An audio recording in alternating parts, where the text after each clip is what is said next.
الحمد للہ وکفا والصلاة والسلام علی عباده الذین اصطفى خصوصا علی افضلهم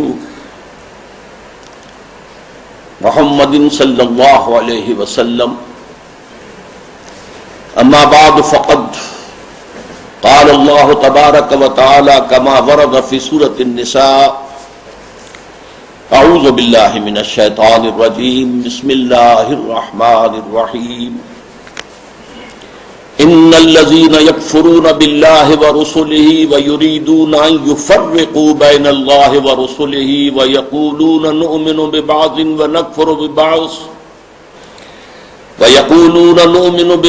ونکفر ببعض ویریدون ان یتخذوا بین ذلک سبیلا اولئک هم الکافرون حقا وَأَعْتَدْنَا لِلْكَافِرِينَ عَذَابًا مُهِينًا.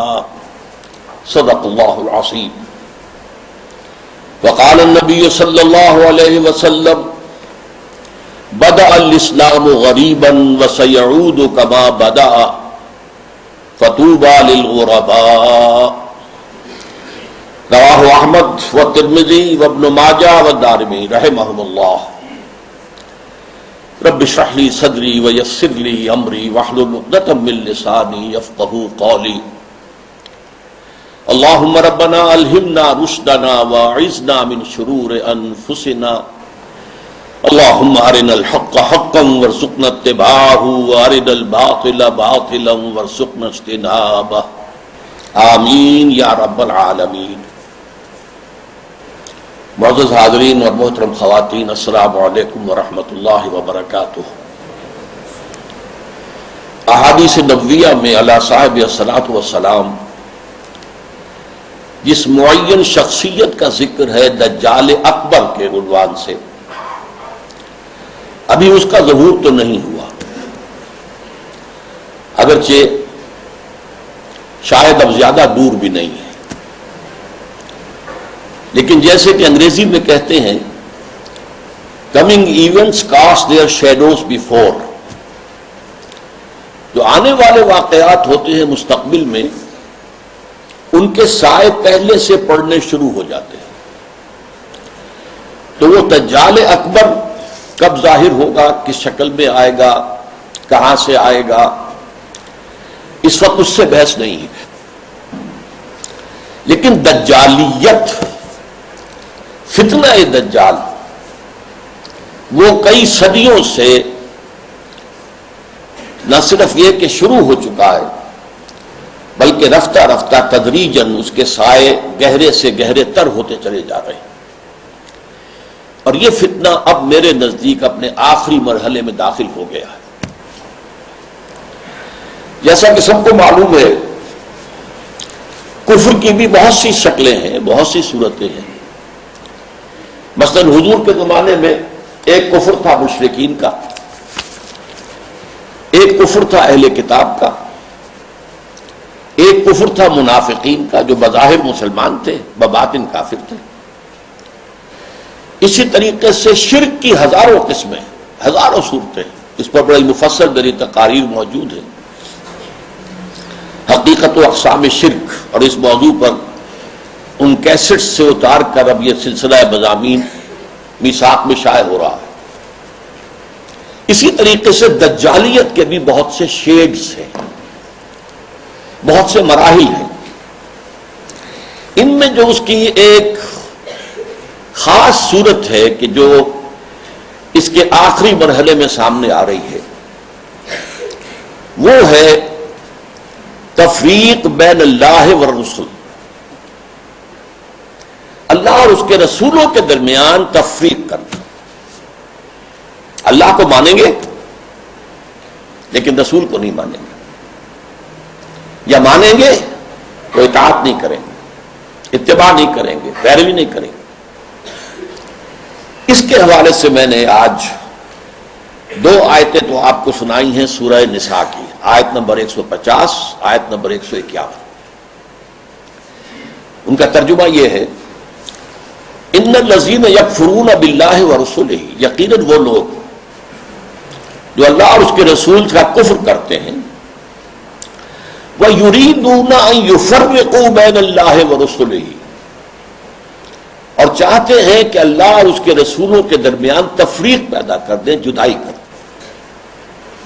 وَيَقُولُونَ، اور یہ کہتے ہیں، نُؤْمِنُ بِبَعْضٍ وَنَكْفُرُ بِبَعْضٍ، ایک کو ہم مانیں گے ایک کو نہیں مانیں گے، ایک کا پر ایمان رکھیں گے ایک کا کفر کریں گے۔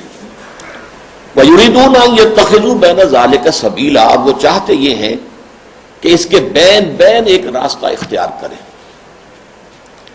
اب جو فتویٰ ہے اللہ کا، فرمایا گیا اولئک هم الکافرون حقا،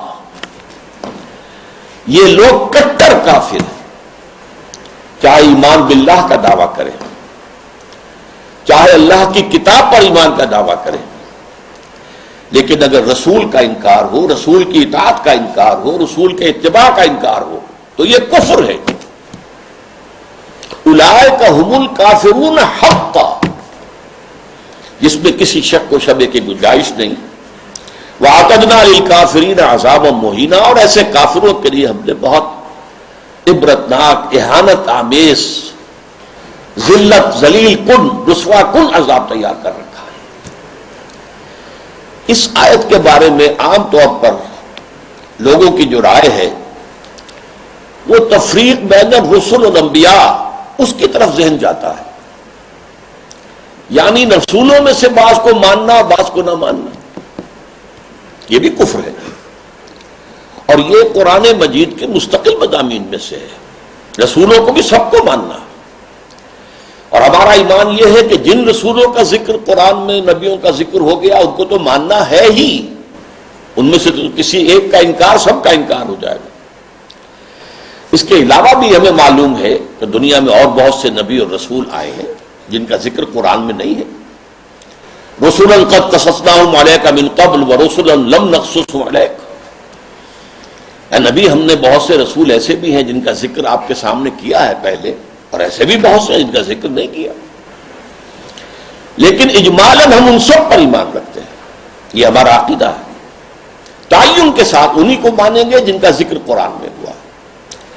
تو یہ تفریق بین الرسل کا معاملہ بھی قرآن مجید کا ایک مستقل مضمون ہے، جس کے لیے دو مثالیں میں آپ کے سامنے پیش کرتا ہوں۔ بقرہ کے آخر میں بھی، جو آخری سے پہلی آیت ہے، لاسٹ بٹ ون، اور سورہ بقرہ میں 16ویں رکوع کے آخر میں بھی یہ مضمون آیا ہے۔ 16ویں رکوع میں فرمایا گیا قولوا آمنا باللہ وما انزل الینا وما انزل الی ابراہیم واسماعیل واسحاق ویعقوب والاسباط وما اوتی موسیٰ وعیسیٰ وما اوتی النبیون من ربہم لا نفرق بین احد منہم۔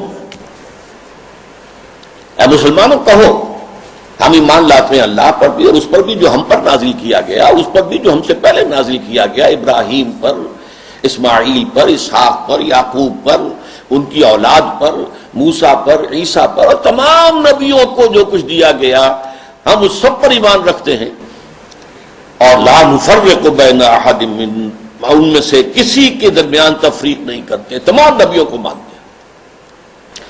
اسی طرح جو سورہ بقرہ کی آخری سے پہلی آیت ہے آمن الرسول بما انزل الیہ من ربہ والمؤمنون کل آمن باللہ وملائکتہ ورسلہ لا نفرق بین احد من رسلہ، ہم اس کے رسولوں میں سے، اللہ کے رسولوں میں سے کسی ایک کی بھی تفریق نہیں کرتے۔ تو تفریق بین الانبیاء والرسل بھی قرآن کا ایک مستقل موضوع ہے۔ اس مقام پر توجہ کی ضرورت ہے۔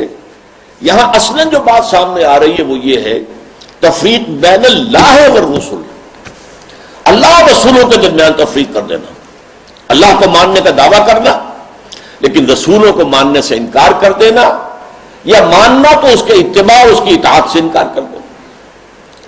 یہ در حقیقت ایک اہم ترین جو ہے فتنہ اس وقت جو دجالیت کا سب سے بڑا سیلاب آ رہا ہے، اس کا اصل ہدف یہی ہے، اس کا گول تو یہ